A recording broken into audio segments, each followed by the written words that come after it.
Hola, soy Josefa de Geoeducativa Chile y hoy te voy a explicar qué es la climatología y por qué es importante aprender sobre el clima.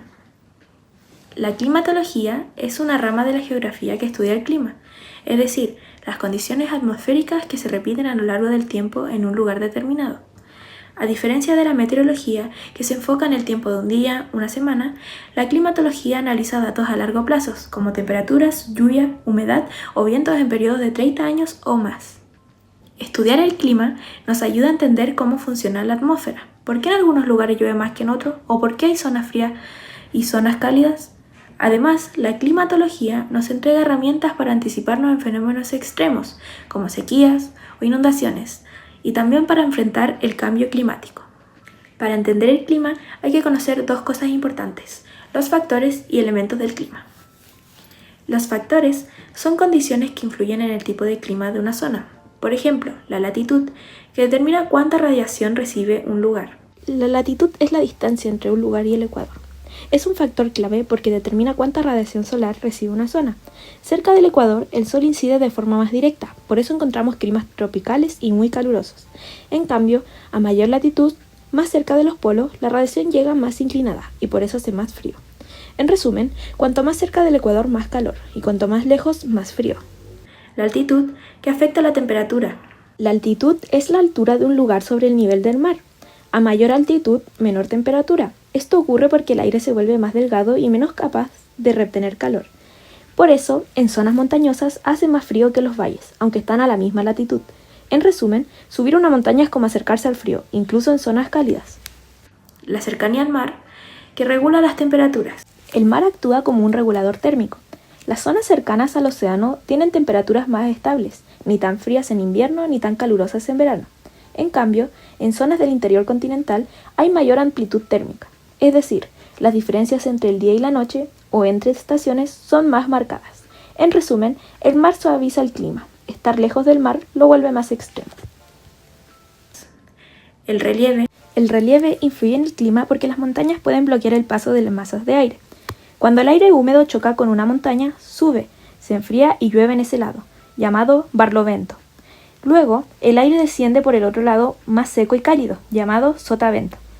Esto explica por qué hay zonas muy lluviosas y otras secas a ambos lados de una cordillera. Las corrientes marinas. Estas son como ríos dentro del océano que transportan agua caliente o fría. Por ejemplo, la corriente de Humboldt, una corriente fría que fluye por la costa de Chile, genera bajas temperaturas y escasas precipitaciones. En resumen, las corrientes frías enfrían el clima, las cálidas lo vuelven más húmedo y cálido. Y la circulación atmosférica. El sol calienta más el ecuador que los polos, generando diferencias de temperatura y presión. Esto hace que el aire se mueva, formando tres grandes células de circulación por el hemisferio. La primera es la célula de Hadley. Va del ecuador a los 30 grados de latitud. El aire caliente sube en el ecuador, llueve mucho, se enfría en altura y baja en los trópicos, donde genera zonas secas como los desiertos. Luego, el aire vuelve al ecuador cerca del suelo.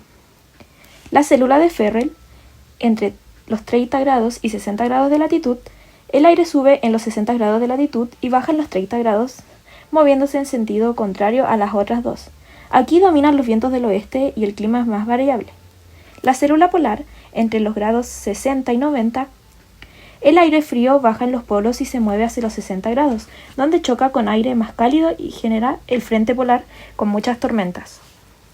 Estas células explican cómo se distribuyen los climas del planeta y por qué en algunas zonas llueve mucho y en otras casi nada. También son factores sumamente importantes. Por otro lado, los elementos del clima son variables que medimos: la temperatura, la presión atmosférica, la humedad, el viento y las precipitaciones. Los elementos del clima son las variables que se miden directamente para describir cómo es el clima de un lugar. La temperatura es la medida del calor en el aire, se mide en grados Celsius y se usa para ver si el clima es cálido, templado o frío. La temperatura cambia según la hora, la estación, la altitud y otros factores. En resumen, es lo primero que sentimos cuando hablamos del clima, si hace calor o frío. Presión atmosférica es el peso del aire sobre la superficie terrestre, se mide en hectopascales. Y cuando hay alta presión, el clima suele ser estable y seco. Cuando hay baja presión, el aire asciende y puede haber nubosidad y lluvia. En resumen, la presión del aire influye en si tendremos un día despejado o lluvioso. La humedad es la cantidad del vapor de agua en el aire. Se mide en porcentaje. Una alta humedad significa que el aire está cargado de vapor y se puede favorecer a lluvias o sensación térmica más alta. En resumen, la humedad define si el aire se siente pesado o seco. Las precipitaciones incluyen la lluvia, la nieve o el granizo. Se mide en milímetros acumulados. Es clave para determinar si una zona es húmeda, seca o desértica. En resumen, sin precipitaciones no hay ríos, ni agricultura, ni vegetación. El viento es el aire en movimiento, se mide por su velocidad y dirección. Puede influir en la temperatura, traer humedad o dispersar contaminantes. En resumen, el viento transporta el clima de un lugar a otro. Estos elementos se registran diariamente en las estaciones meteorológicas y nos permiten describir cómo es el clima de una región. En el mundo existen diferentes tipos de clima y uno de los sistemas más utilizados para clasificarlos es el sistema de Köppen. Se basa en la temperatura y la precipitación y divide los climas en 5 grandes grupos: tropicales, secos, templados, continentales y polares. Aquí podemos ver una ilustración sobre el esquema de distribución de clima por zonas latitudinales basados en el sistema de Köppen. En nuestro país, Chile, por su forma alargada y su geografía variada, encontramos una gran diversidad climática. En esta ilustración podemos observar los tipos de clima que existen en nuestro país y encontramos una gran diversidad climática. En el norte predomina el clima desértico, con casi nada de lluvias. En la zona central, el clima es templado con lluvias en invierno. Y en el sur, el clima es frío y lluvioso con fuertes influencias oceánicas. Todo esto está relacionado con factores como la latitud, cordilleras, la corriente de Humboldt y el anticiclón del Pacífico. Hoy en día, la climatología tiene un papel muy importante en el estudio del cambio climático.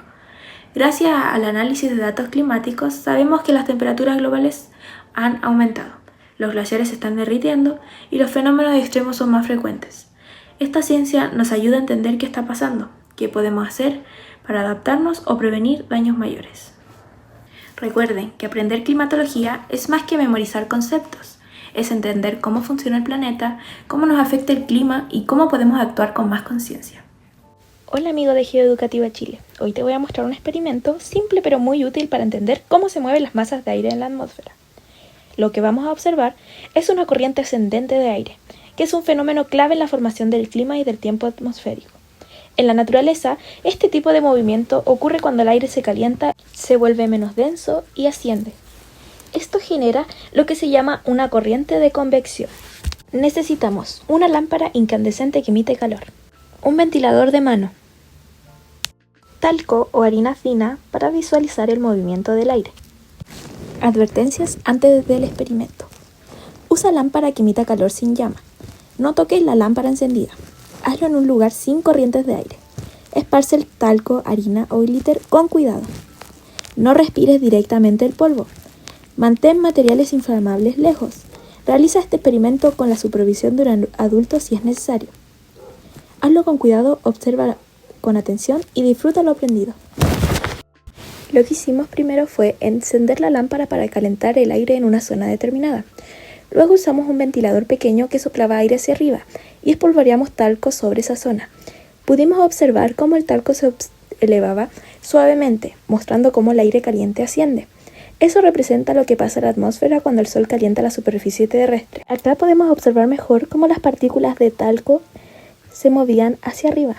¿Qué probamos después? Después de eso hicimos una prueba sin el ventilador. Esta vez, en lugar de talco, utilizamos polvo de hada o glitter fino, directamente sobre la zona donde estaba la lámpara encendida. Y el resultado fue muy claro. El glitter también subía suavemente, siguiendo el flujo de aire ascendente generado solo por el calor. Esto confirma el fenómeno de convección natural. El aire caliente asciende sin necesidad de que lo empujemos y puede arrastrar partículas livianas como el glitter. El glitter funcionó porque refleja la luz y lo hace ideal para visualizar el movimiento del aire. Es una muy buena alternativa si no tienes talco o harina. Lo que representa este experimento es lo que ocurre a gran escala en la atmósfera.